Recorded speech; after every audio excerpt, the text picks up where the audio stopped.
Right, guys, my name is Anthony Cummins, and what I want you to do is stop and have a listen.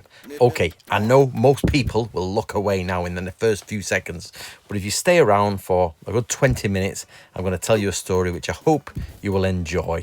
If you're one of my subscribers, you'll know this story, but hope you'll get a cup of tea and enjoy it as well. Now, I'm going to do a bet. I'm going to try something, an experiment. Can you guys press the like button? We're going to get into the story now, so don't go away. Press the like button. Just because apparently YouTube really needs it to get this around. So let's do an experiment together. Right, I am the guy who saved the ninja, or basically the guy who killed the ninja. Right, so I'm going to tell you a bit about my story and what I did. So, but the main thing is I'm going to put this here. I just want to experiment and see if this gets a lot of views because it's an arcade game with a lot of people liking it. So this is how I was brought up with a ninja, this game. This is one of the first times I ever heard the word Shinobi. I knew ninja from a kid. I don't know why Spider-Man's there. Why the hell is Spider-Man there? I don't know. Always puzzled me. And I always find it weird they got some weird rhino guys and an almost, what is it? Basically, 40 Thieves style guys with returning spinning scimitars. But anyway, I played this arcade game loads as a kid.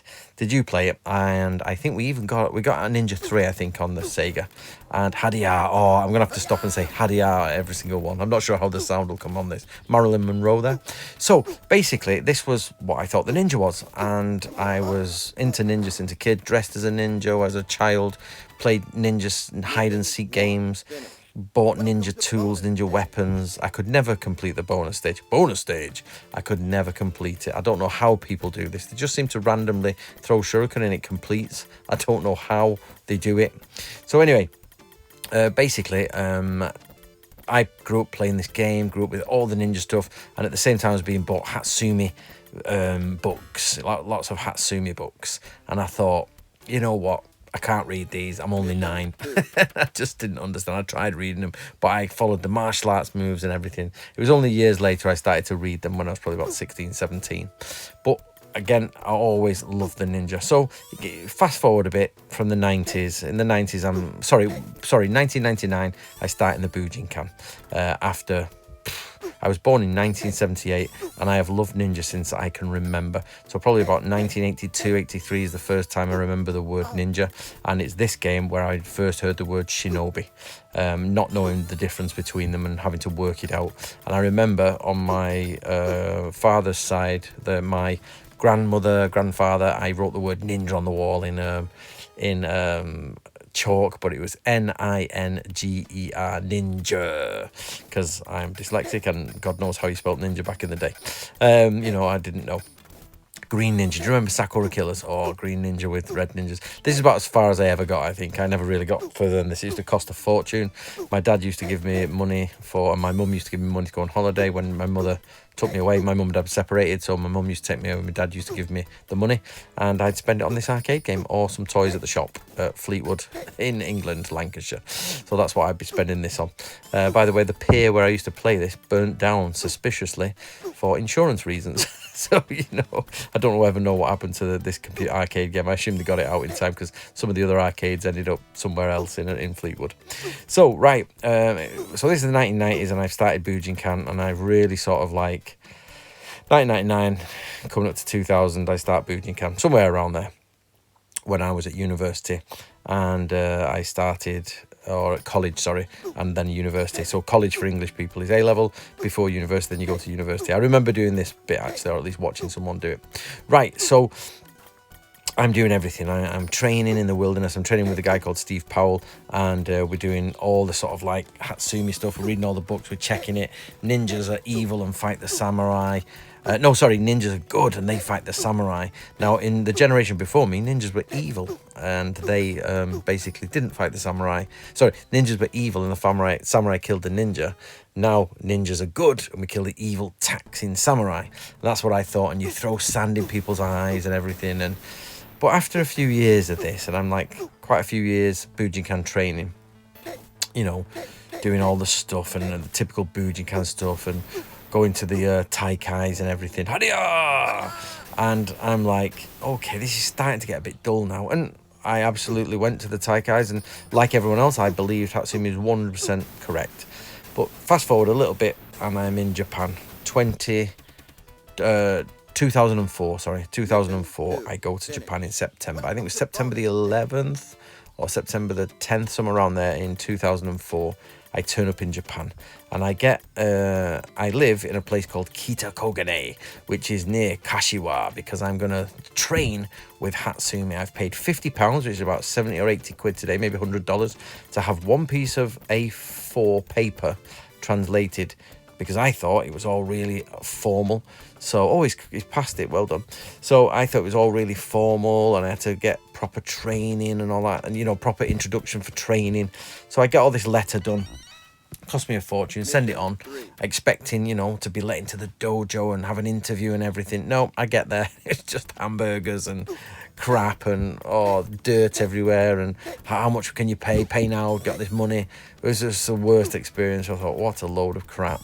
So, but I was there for the year and watching. I went to Ayase and everything and did all that, and basically still believed in Hatsumi, but I thought there's more to this. But, you know, I spent a year with Hatsumi doing that sort of stuff. Basically, I was saving up to do my master's degree, so I couldn't really afford much. So I did a few lessons here and there, a couple of lessons a month or something like that. But the rest of the time I watched.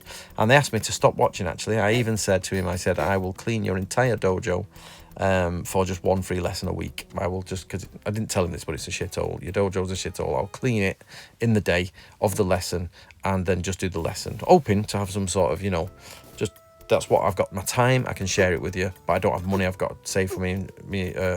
And he just basically said no. So he said no, which is fair enough, it's his prerogative. I thought it was a bit weird, but because he had a dirty dojo. He could have done with cleaning, and he had loads of money, so I was a little bit perplexed by it, but that's his prerogative, isn't it? So so then I basically go home, do my master's degree, get a master's in theoretical archaeology, and then come back to Japan. And this time it's 2006 to 2007, because I got home in late 2005, started my course in archaeology, late 2005, finished late 2007. Late 2007, and go back to Japan again, basically. So I'm back again. This time I worked for a company called Shane. The time before I worked for a company called Nova. And I meet a woman there called Yoshie Minami, and she is, she was called Yoshie Misawa, but she got divorced, and her auntie's name is Misawa, and Minami, sorry, which means south. And the idea was they claimed to be, or her grandmother claimed to be, or her auntie or whatever it was, claimed that they were descended from the Kusunoki clan, and they were a branch of the Kusunoki clan from many, many years ago. You know, but obviously they can't confirm that, but that was the story of the family, that they were Kusunoki family from a long time ago. Now, because the Kusunoki also means like basically the south involved in the word, if that didn't make sense. But anyway, so we start having sort of like coffees after lessons and stuff like that, and start looking at the old ninja manuals.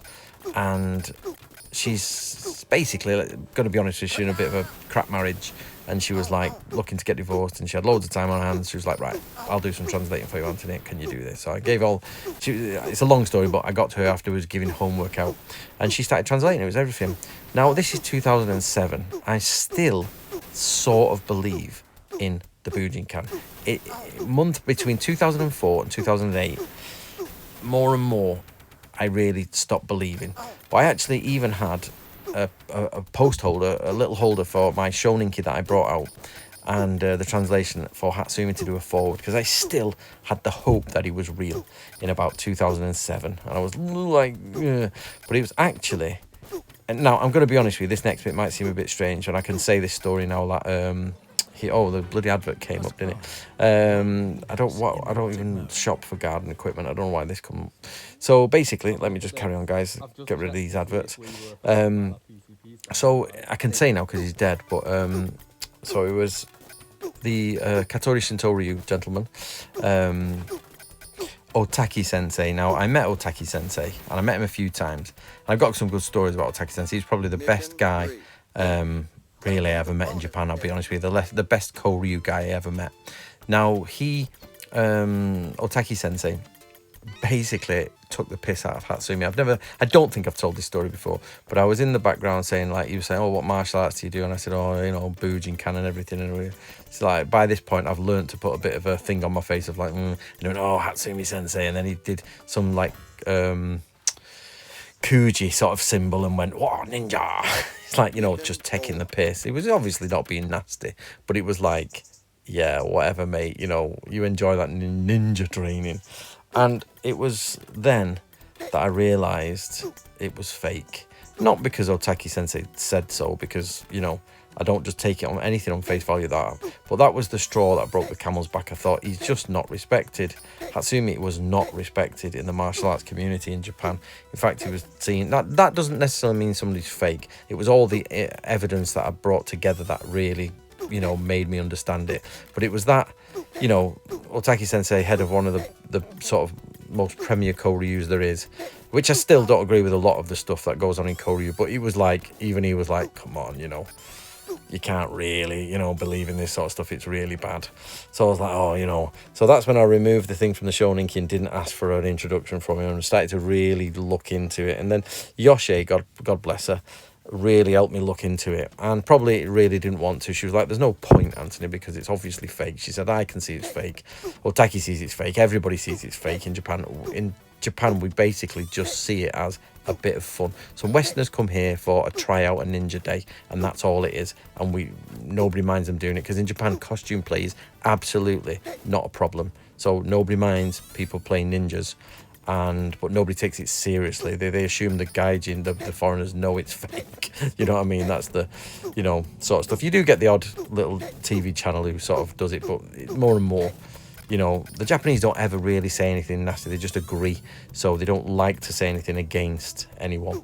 So what you get here, so I getting to this point, I'm really starting to dig down. We've got the Shoninki translated, we've got the Nippuden translated, we're getting through the Bansen Shukai, or starting to. I've got my YouTube channel going. So my YouTube channel now starts up in about 2012, and I'm like, you know, so I've spent from 2008 to 2012 really sort of getting everything put together and get everything doing. But what we did is we needed to get some money in, so I thought, let's do a Japanese book. So I thought, an English. So I published in Japanese for English, and it just didn't sell very well. It sold a few thousand copies, which the publishers were happy enough with, but I was like, no, it was a swearing book. So it's how to swear in English, and what I should have done is never done it. I should have just gone straight to, you know, but it was taking up the time while I was learning about historical ninja. So basically for like 3 or 4 years, and don't forget I had to come back to England, and, you know, I tried to get a PhD going and everything, and I was spending a lot of time trying to get my PhD put together, because I hasn't quite got, you know, my full translation team put in place, and I just couldn't afford the PhD. The PhD was expensive, so I was accepted for PhD. Hadiya! I was accepted. There was no problems on all that. I could have gone and done my PhD, but funding, it was just there was no point in going through with it, because I just couldn't have afforded it, which is a shame, because if I'd have started university when I was 18 instead of going away for a couple of years from it, they'd have given me free university for life, because I was in that bracket where they used to give free university, and you qualify for it if you were there or in the original lot, you qualify for it. But I didn't, unfortunately. I decided to go off and do other things and then come back to education, so that was a shame. Right, oh, it failed again, didn't it? Right, so where are we up to? So we're getting to about 2012, and I'm like, right, I really got this ninja stuff down now. I'm starting to get it. And the Buji, so I started a YouTube channel, and I'm like, and I did a video that was called Don't Trust Ninja Masters or something like that. And it's one of my older videos. And basically in it, I never mentioned anyone. I said, listen, if anybody dresses in black and a martial arts gi and teaches you martial arts and calls it ninjutsu, it's fake. I weren't specifically meaning the Bujinkan. Obviously I do, but it was everybody doing that. Oh my God, that's when Dean started and Don Rowley and everyone, all them people just went mental for it. And there was like, whatever, there was this person online with this pseudonym, I can't remember the bloody name now, my dad will know it, but this I think girl or something, and there was, they just went on and on and on, and I'm gonna be honest with you, it was about 99 to 1. For every 99 people that hated me, there was one who understood it, or a few stood on the sidelines, you know what I mean, and said yeah, you know. And that's it. It started off probably about 8 years of what I like to term the Bujinkan Wars, probably up to about 2020, from 2012 to about 2020, or at least 2018, it was just hardcore warring. They were after me. They were taking pictures of my house. They were threatening me, sending me emails, videos of me being stabbed in the face with shuriken and stuff like that. You know, a picture of me. They were using me as target practice. And you know what? I did it pretty much by myself. Even though Stephen Ogier was always there and always thinking, I was always the person. You know, even Krista back. Obviously, Krista believes in Takamatsu. So I've changed now, because I used to be against anyone who believed it, but I've decided against that now. What I do now is I don't believe. So let me just backtrack here. A lot of people say to me, Anthony, why do you get involved with like the fakes? You know, you've said it's fake. Why do you get involved with them? Because think of it this way. What do I want to do? Do I want to try and make the fakes do good things? And I'm talking about any fakes here. I'm not talking about anyone in particular. I'm talking about anybody who follows the Takamatsu stuff or the ninja martial arts. Do I want to make them do real stuff? So back in the day, nobody really did. Oh, nice monk there. I don't remember seeing that one. Back in the day, nobody really did anything, did they? It was like they just did Takamatsu stuff with whatever they found in a book and made it up. Since I've come along, they've done Bansen Shukai, Iga and Koka Ninja Skills, Shoninki. There's just, Gunpo Gyoshu. There's just so much has come about, and they really, really get it now, and everybody gets it. And I've come to the conclusion that it doesn't matter what people believe. I can't change them, but what I can do is get them to really deal with the real ninja stuff. So it's really nice that I work with different people now, from Ashida Kim to Chris. I don't care whether they good or bad. I'll work with anyone. I've worked with Koryus. I'm just saying, this is ninjutsu. This is what we do. And I've been put on television. I've loads of books. I'm actually on television again this year, guys. Should be twice, but one of them don't seem to what has happened. But there's a secret program coming on, which you'll quite a famous program. I'll be on that hopefully by the end of the year. I'll give you more info on that later. I'll give you a clue. It's connected to It's connected to Star Trek. But the video's coming to an end, guys, now. Thanks very much for the guy who uploaded this. I haven't asked him for permission, but I hope he doesn't mind. I thought I'd give this story just to see how many people stay. If you stayed, please let me know. Please do make your comments here and let me know what you think. And let's hope we try and build this channel a bit more. The simple fact is the ninja is dead now. So I'm the man who killed the ninja, because basically I took the what's it called? The energy and fantasy out of it and made it realistic, which is amazing, but people don't want realistic. They don't want it. So, which I've learned. And now TikTok is here, they really don't want it. So guys, like, subscribe, enjoy.